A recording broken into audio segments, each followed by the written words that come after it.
Okay, you know the Frappuccino spiral or whatever?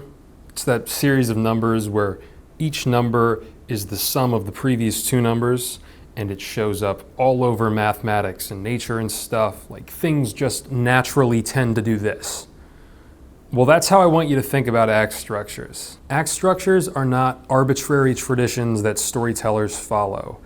They're just extensions of basic logic. Things were one way, and then a disruptive event happened, and now things are a different way.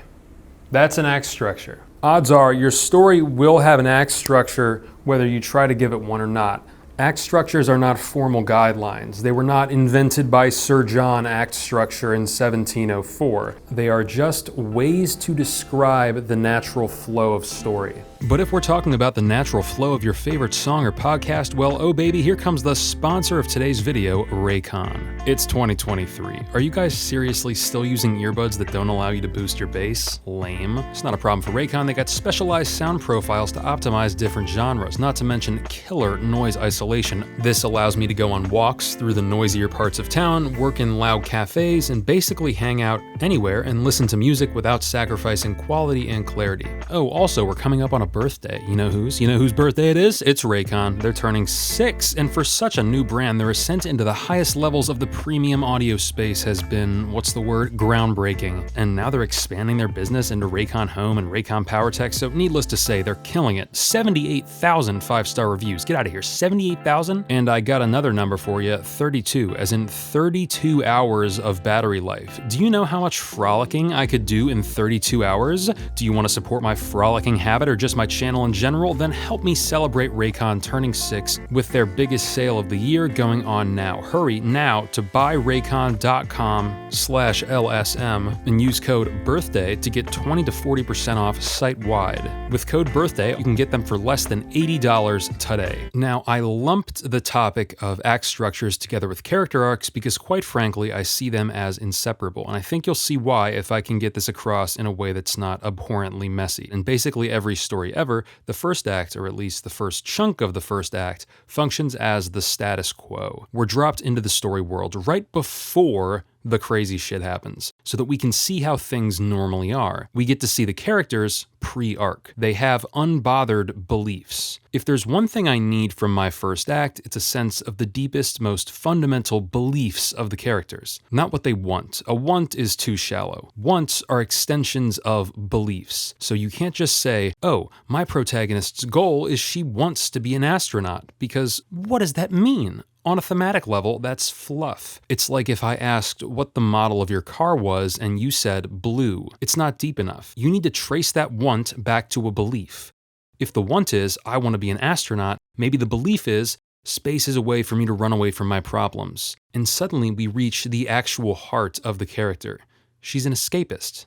The reason I prefer this belief-centric storytelling is that it accounts for the full range of human drives. If you think about stories solely in terms of wants and motivations, you'll have a pretty easy time writing stories about ambitious, driven characters who have big goals or ideals. But this model breaks down when you have to write a character like Rocky Balboa. Rocky in the first movie doesn't really have a specific want or drive. He's an unmotivated, aimless dude who doesn't really enjoy his life, doesn't have any big ideas or plans. He's just existing. But Rocky is one of my favorite fictional characters ever because his arc transcends the superficial want nonsense and gets to the belief that underlies it. Rocky believes he's not capable of achievement. He believes he's not worth it. So we see that up here in the want slot, it could really be anything. It could be a lack of want. It could be a habit or occupation. Matter of fact, I'm not even going to call this the want. I'm going to call it the externalization. So you got the externalization and the underlying belief. But here's the catch. The character is not always aware of that belief in the first act. It can be subconscious. So if you ask Rocky what he believes, he's not going to give you this. He's going to say,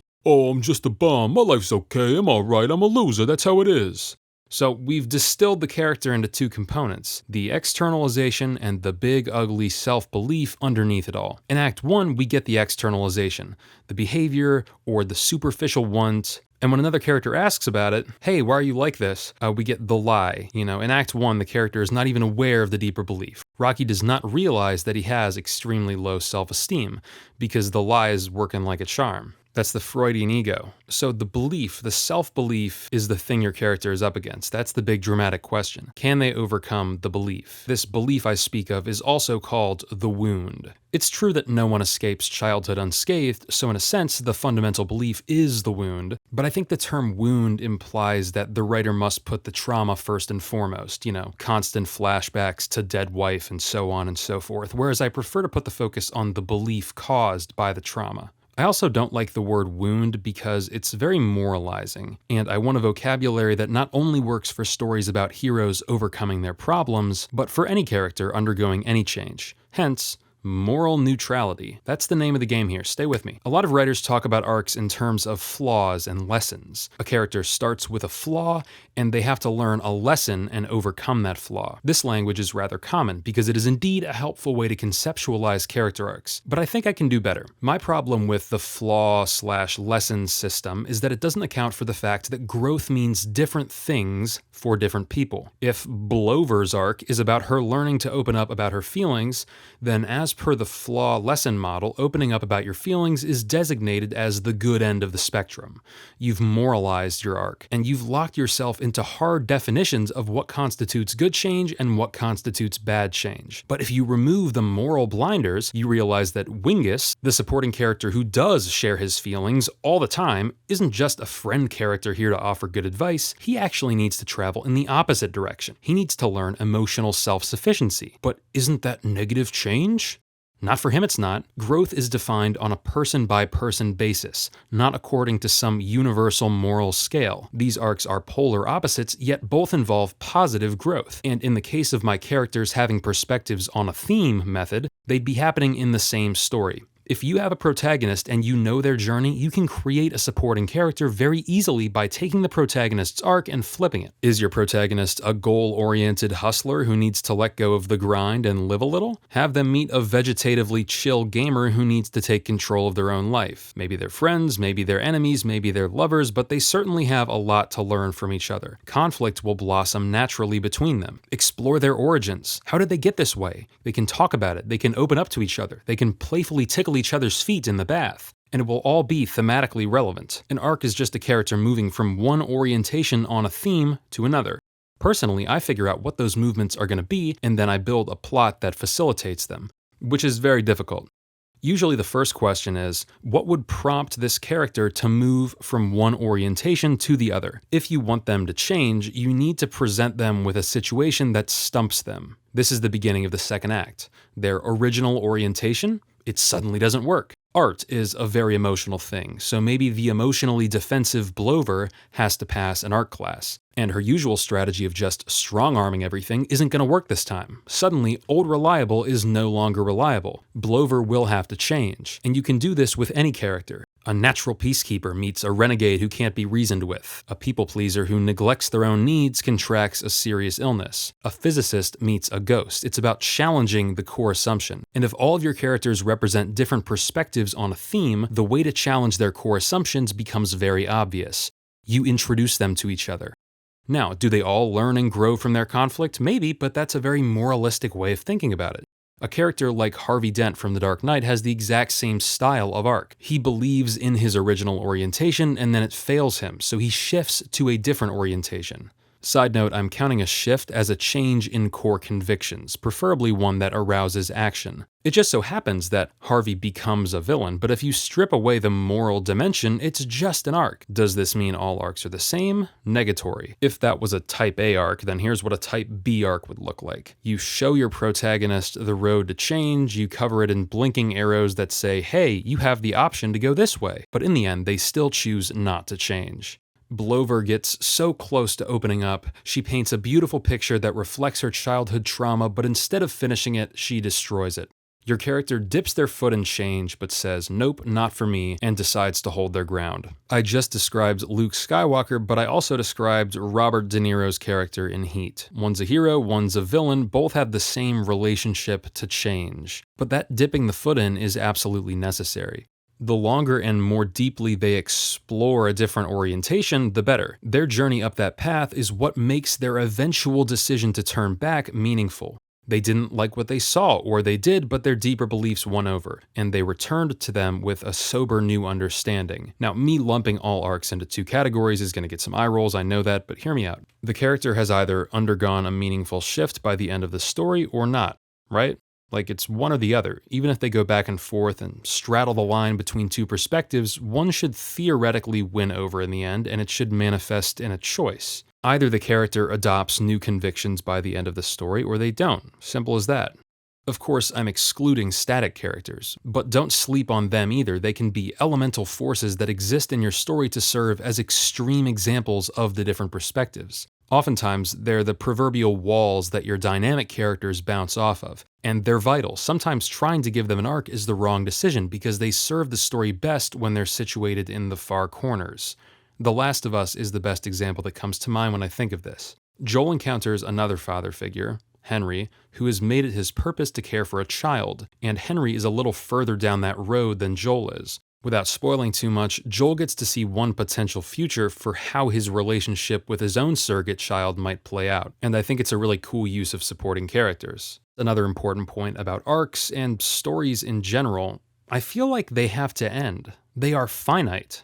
The end is what gives a thing meaning. If a main character in a TV show undergoes a big perspective shift, but then you just keep them around, you're kind of promising that their arc isn't over, or at least that they still have something to contribute on a thematic level. I think in popular franchises, people get so eager to bring back dead or otherwise retired characters, even if they have nothing to truly add, because they just like the characters, even if those characters were only so likable because they had a meaningful role in a compelling story. And so then the character comes back, offers nothing of value, and everyone goes, huh, I thought this guy was compelling to watch, and now he feels like a hollow shell of his former self. What gives? And it's because powerful character work doesn't happen in a vacuum. It needs context. Children of Men is like one of my favorite movies ever, and I find Clive Owen's character to be deeply captivating. But it's only because of the way he's situated in the story. I don't want to see that guy go to space, or work the morning shift at a Dunkin' Donuts, or do anything other than protect humanity's last hope. Are some characters interesting enough to hold their own in any setting? Sure, maybe, I don't know, that's subjective. All I'm saying is that if a character is very well integrated into the story, it can give the illusion that the character is meaningful in isolation, especially for consumers who are prone to seeing these characters as real people and thinking of them as friends. Don't fall for it, that illusion is hard-earned. If you try to recapture the illusion but fail to appreciate the mechanics underneath, your writing will be straight gack, homie.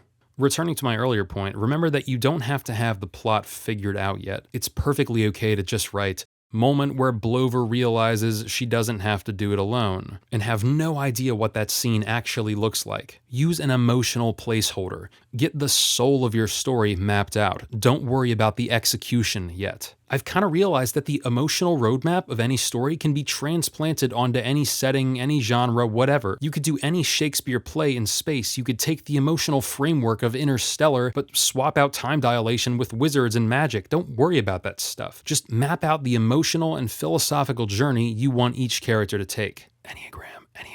And this is where I see arcs as being inseparable from acts. In a truly character-driven story, the changes in the status quo that constitute acts are character changes. But what happens in each act? I'm going to give you the rundown of how I like to do this.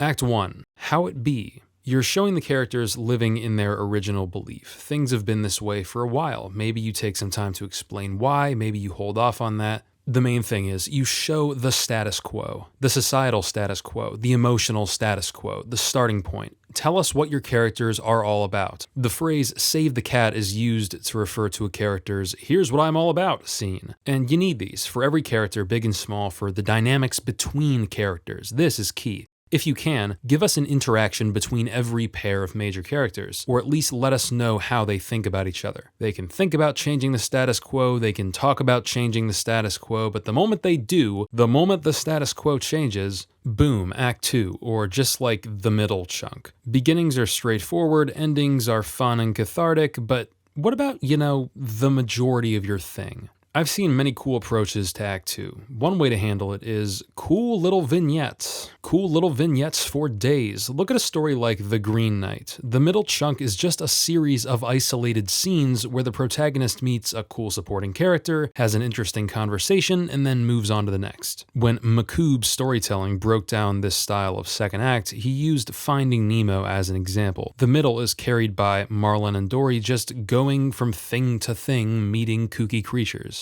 Every time Jordan Peele talks about his writing process, he brings up the sandbox. Jordan likes to just pile scenes onto his story. He doesn't have to have a castle yet, he's just filling the sandbox with sand. Now, I personally like to anchor acts 1 and 3 on definitive, pre-planned emotional points. But for the middle, yeah, bro, I'm playing in the sand. Random idea generation. Wouldn't this be cool? Wouldn't that be cool? Especially if you know your beginning and ending, you can just start throwing stuff between them and seeing what sticks. You know my old, each character has a different perspective on your theme method? Well, some of the more obscure perspectives could pop up during this second act collage. But that's just a starting point. You're going to need to dig a little deeper to find the emotional meat in there. Remember how an arc must end. Embrace new belief or cling to old one. That moment happens at the end of your second act, so everything in the second act should be in service of it. You need to challenge the belief, but have them refuse to change. You're pushing back the epiphany. We're all stubborn in our own ways. We all cling to what we know to be true, until we can no longer reconcile it with our reality. That's the tipping point. That's the end of Act 2. Slow, incremental character arcs sound good on paper, and I've seen it done well a lot. Like Children of Men, I would classify as that. Little change here, a little change there, slowly growing, slowly adapting, slowly waking up. But honestly, I prefer not to do this. I'll have the character put off growth. I'll have them lean into their lie, have them insist upon it for as long as possible. Also in Act 2 is the midpoint, a place where everybody agrees something is supposed to happen, but nobody can specify what. The midpoint could be the point of no return. The shit just got real moment, the Titanic hitting the iceberg, or the invasion in Dune that basically upends the entire setting and forces the characters to survive on their own. If you don't know what to put in your midpoint, think about it purely in plot terms. What would logistically knock the ground out from under your character's feet? Do that. What would crank the heat up? Do that. You could also make the midpoint be the moment where the character realizes something is truly wrong with their perspective, even if they don't know what until a major moment of failure, the break into 3. Then, the dark night of the soul, where they realize their old belief was holding them back. Then, the reemergence with their new belief, or the tragic regression. Act 3 is solid in the same way Act 1 is. It explores the consequences of whatever that defining choice is. Going back to Heat, spoilers, the outcome of the final duel looks like the coin flip who's gonna win style action finale I really dislike. But the thing is, between its two protagonists, one has had an epiphany and one has had a regression, and the latter is killed as a symbolic way of showing how he failed to change. The key is that both of them are operating under a sober new awareness. That's the key to Act 3. The deeper belief has been identified. What you do after you identify it, that's up to you, but Act 3 is more about clarity than anything else. Another thing I like to do in the third act is give supporting characters their tipping points too. You can really keep supporting characters in your back pocket like that and then whip them out in the third act to add more dynamism. In an ensemble piece, the third act can just look like boom, boom, boom, boom, every character having their big moment, sink or swim. Ultimately though, there's no scientifically right way to do acts. My understanding of acts was seriously blown wide open by that one guy, I think his name is Michael, and this is Lessons from the Screenplay. You know, the GOAT, respect. He broke down Marvel's The Avengers as a 3-act movie, and then he broke it down as a 5-act movie. And guess what? Both analyses worked equally well depending on how you define an act, which showed me that acts were something I could view as descriptive and not necessarily prescriptive. I'd say in general, my advice would be work out precisely what you want your character's emotional journey to be, whether that's a series of disillusionments or a stubborn denial that blows up in their face at a decisive moment, and then see what your blank spaces are and fill them up sandbox style before crystallizing them into relevant scenes. A thing I've learned is that it's okay to lean on plot. As long as you have the big character beats figured out, you can just start filling in blanks. Who knows, maybe IDK he goes to the store could turn into, Oh, what if he goes to the store and then he sees the character from the other plot line, etc. That's all I wanted to talk about today. Perhaps you found a nugget of inspiration. As you may know, I'm writing a movie about apocalypse beekeepers from front to back, and I'm documenting my progress as well as stringing all of my storytelling theory together in a big old documentary style thingy the long way. When it's done, I'll post it on YouTube. But if you want to see my ongoing progress and give feedback, it's over on Le Patreon. Here's the first bit of chapter 1 for anyone interested. In most of my videos, I speak at an obscenely high rate of speed. I breeze through topics as efficiently as I can. I put things on the screen meant to retain your attention so that you don't click away. But this time is going to be a little different. I'm going to take it slow. I'm going to put thoroughness over watchability, starting with a proper intro for once. Hi, and I guess that's it. Keep on smoking them Sequoia Banshee boogers, and I'll see you next time.